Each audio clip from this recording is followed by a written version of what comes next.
did the hike team back in 2005. But on my bucket list is participating in a triathlon. So. It's a good time to join. Yeah. Well, I thought it would be good to share my story so that you guys know another reason besides working out, meeting a potential spouse, or whatever other motivation might bring you here tonight. My story starts back when I was growing up. I had this tremendous fear of blood and needles, and it was so extreme that when I was in high school, they just mentioned that a bloodmobile was coming, and I fainted. So that was something that was just, I didn't want to deal with doctors. And my husband and my daughter and I were at UC Santa Barbara Family Camp, working out, doing every sport imaginable, from volleyball, kayaking, and everything. And I started getting this tingling sensation in my hands and my legs. And they were swelling up, and it was to the point that at night, the way that I would sleep is on my back with my arms and legs up against the wall, wrapped in ice packs. I just didn't want to go see a doctor, but the camp nurse said, you know what, this could be something serious, so you really should go.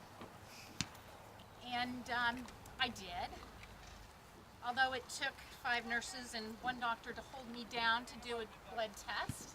They did get some blood out of me and diagnosed me with a rare bone marrow disease called myelodysplastic syndrome. And at the time, what my doctor told me was that it was odd that I would get it because it usually hits 72-year-old men, and here I was 42 years old. And he also told me that the average life expectancy was 5 years. But he added that with the hope of the advances in medical technology and stem cell transplant research, there was hope that there would be a cure. The only potential cure is a bone marrow transplant. And when I was diagnosed in 2003, there were 0 drugs for my disease.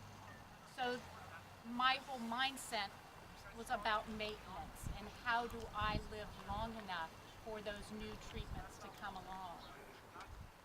At the time, my daughter was 10 years old, and what really mattered to me was, would I live long enough to see her and guide her through her teenage years?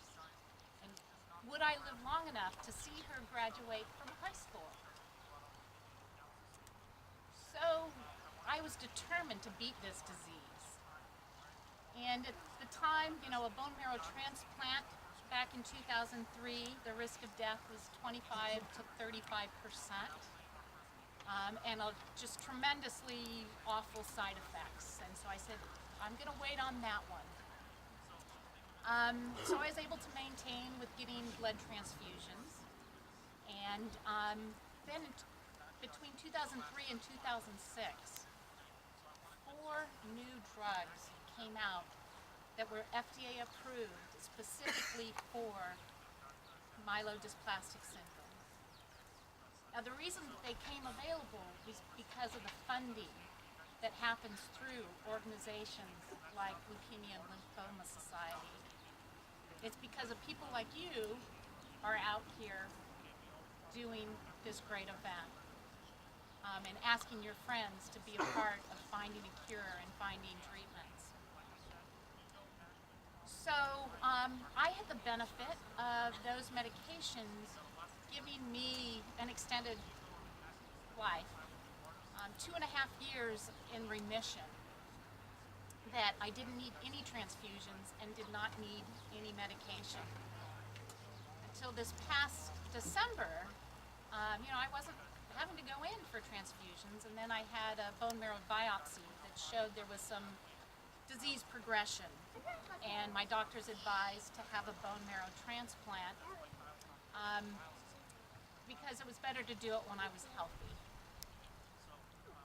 So that's what's on my agenda now. But the difference is that now the risk of death is only 15%. The side effects are lower significantly. Instead of being in an isolated bubble through my hospitalization, my husband and daughter will be able to be there with me. They can stay the night. So all of this has been because of the fundraising. And I'm proud to say that on Saturday, my daughter is graduating from high school.